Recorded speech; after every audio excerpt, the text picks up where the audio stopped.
దేవుని నామానికి మహిమ కలుగును గాక. ఈరోజు ధ్యానం కొరకు ఇర్మియా గ్రంథం 2వ అధ్యాయం ధ్యానం చేద్దాం.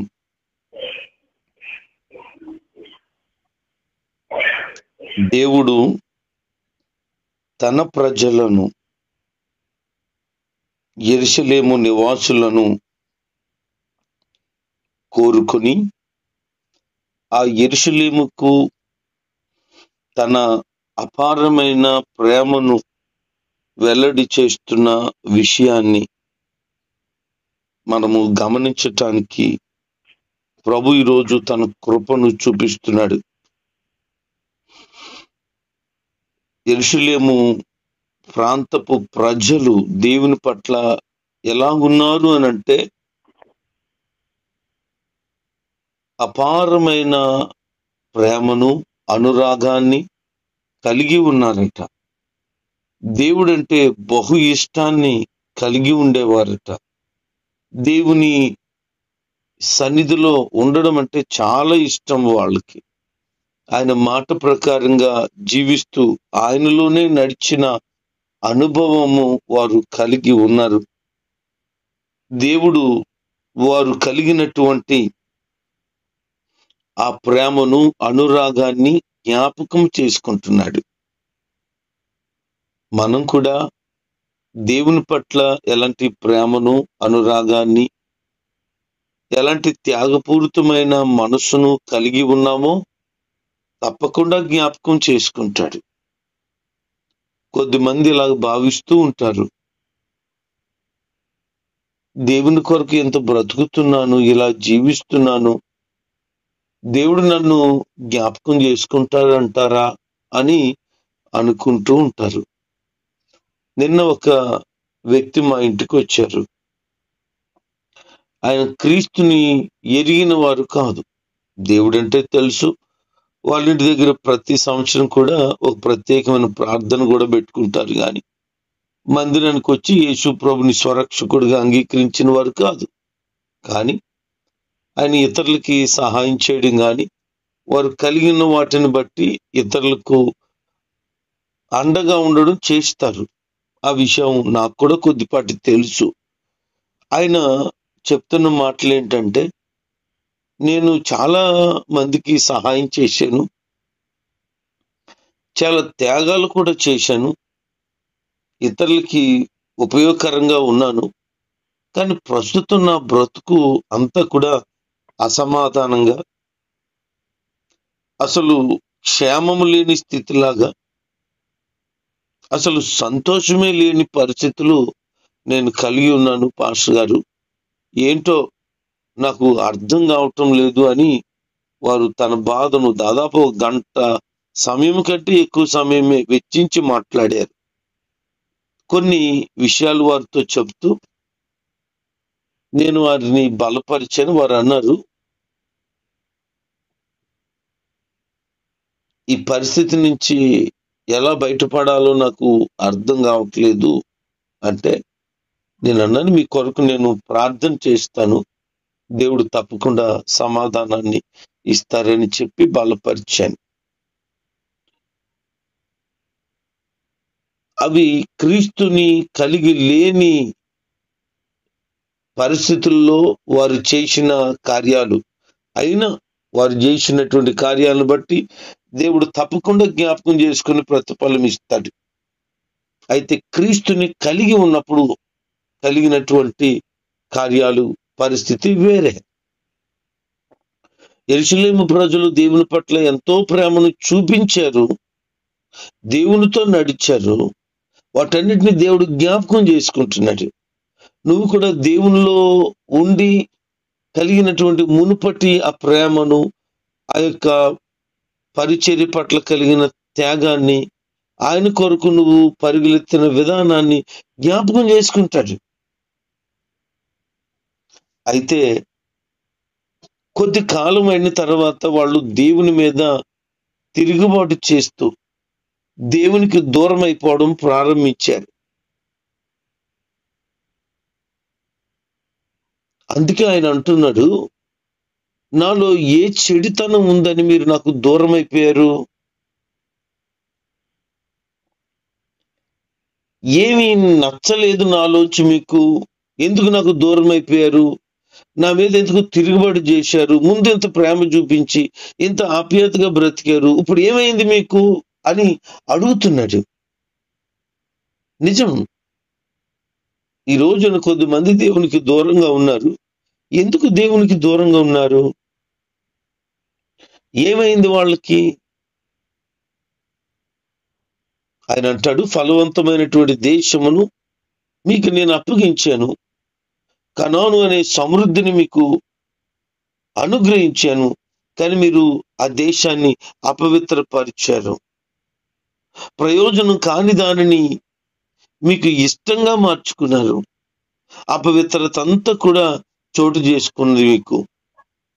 దేవుడైన నన్ను విడిచిపెట్టేశారు. ఏమైంది మీకు అని దేవుడు మాట్లాడుతున్నాడు. కొద్దిమంది ఇలాంటి స్వభావాన్ని కలిగిన వారు ఉన్నారు. ఏమైందో తెలియదు, కానీ దేవుని సన్నిధికి రావటం లేదు. ఎందుకు దేవుడు సన్నిధిని మరిచిపోయారు, ప్రార్థన విడిచిపెట్టారు, లోకంలో తిరుగుతున్నారు, అర్థం కావటం లేదు. దేవుడు మేలులే చేశాడు, కార్యాలే చేశాడు, తోడుగానే ఉన్నాడు, క్షేమమే ఇచ్చాడు. కానీ లోకాన్ని కోరుకుంటూ లోక సంబంధమైన అలవాట్లకు లోనైపోయిన ఆ మనసును పూర్తిగా దేవుని వైపు త్రిప్పుకోవడం కష్టంగా మారిపోయింది. అంతే తప్ప దేవుని మీద ప్రజలు కలిగి ఉండవలసిన ప్రేమను కలిగి ఉండలేకపోతున్నారు. వాళ్ళట దేవుని విడిచి నీళ్లు నిలువని వాటిని సిద్ధపరచుకున్నారు అంటున్నాడు. జీవజలపు ఊట అయినటువంటి దేవుని విడిచిపెట్టారు. తమ కొరకు బ్రద్దలైపోయినటువంటి తొట్లను సిద్ధం చేసుకున్నారు. సొంత మార్గాలను ఎన్నుకొని వారికి ఇష్టం వచ్చినట్లు వెళ్ళిపోతున్నారు. ఆ మార్గాలు ఎలాగున్నాయనంటే నీళ్లు నిలువని తొట్లు వలె ఉన్నాయి. ఎన్ని నీళ్ళు వేస్తే సుఖమేముంది అంటే, ఎంత ప్రయాసపడితే వారికి ఉపయోగం ఏముంది? ఈ రోజున క్రీస్తుని విడిచిపెట్టి ఇష్టం వచ్చినట్లు బ్రతికిన వారికి ఇదే పరిస్థితి. వారు ఎన్ని ప్రయత్నాలు చేసినా, ఎన్ని రకాల తిప్పలబడిన, నెమ్మది లేని, సమాధానం లేని, క్షేమం లేని పరిస్థితులు కలిగి ఉంటాయి. తమ సంతృప్తి కొరకు వేరే వేరే దారులు వెతుక్కుంటున్నారు. ఈ రోజున ఇది దుర్మార్గం, అవివేకం, ఉన్మాదం. ఎందుకంటే దేవుడు వారికి ఏమీ నష్టం చేయలేదు, ఏ కీడు చేయలేదు, కానీ దేవునికి దూరం అయిపోతూ ఉన్నారు.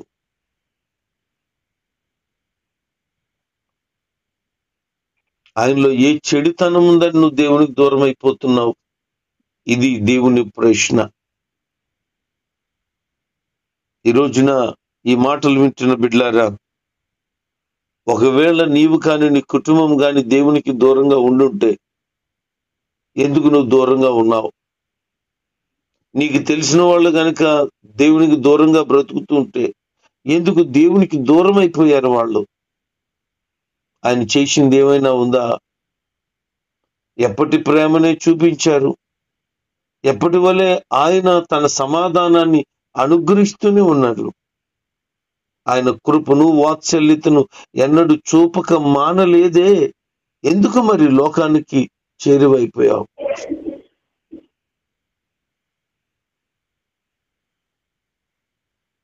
వివాహమైంది,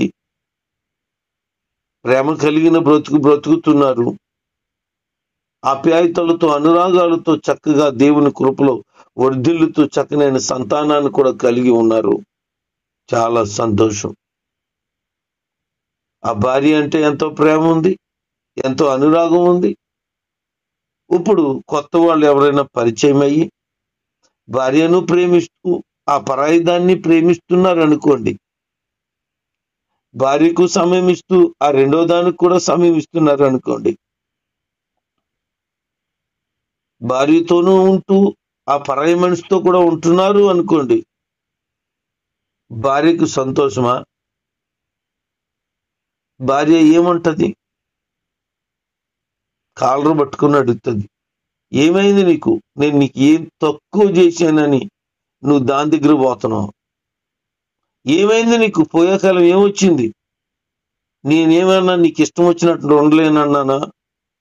నువ్వు నచ్చినట్టు బ్రతకలేదా? నా మీద ఉన్న ప్రేమ ఎందుకు తగ్గిపోయింది నీకు? ఎందుకు రూట్ మారిపోయింది? అడుగుతుందా అడగదా? ఒకవేళ ఆమె అడగలేదు అని అంటే దానికి కారణం ఆమెకి తెలియాలి. అడుగుతుంది అని అంటే ఆమె పరిపూర్ణమైనటువంటి ప్రేమను తన భర్తకు అందిస్తుంది. ఇప్పుడు ఆ భార్య పరిస్థితి ఏంటి? తను కలిగి ఉండాల్సినటువంటి ప్రేమను, చూపించవలసిన అనురాగాన్ని కలిగి ఉన్న తను రూటు మారి తిరుగుతున్నాడు అని అంటే ఎవరిది లోపం? భార్యది లోపమా? తనది లోపమా? దేవుడు ఇదే మాట్లాడుతున్నాడు. నీకు నేను చూపించవలసినటువంటి ప్రేమను, అనురాగాన్ని, మమకారాన్ని కలిగి ఉన్నాను. నీకు ఏది తక్కువ చేయలేదు. ఎందుకు నన్ను విడిచిపెట్టి సొంత మార్గాలను ఎన్నుకుంటున్నావు? నువ్వు నీ సంతృప్తి కోసం వేరే దారులు ఎందుకు వెతుకుంటున్నావు? ఇది దుర్మార్గం కాదా అని అడుగుతున్నాడు. దుర్మార్గమే అది. దేవుని విడిచిపెట్టి ఎందుకు వేరేగా వెళ్తున్నావు? భార్యను విడిచిపెట్టి ఎందుకు వేరే రూట్లకు వెళుతున్నావు? దుర్మార్గం కాదు.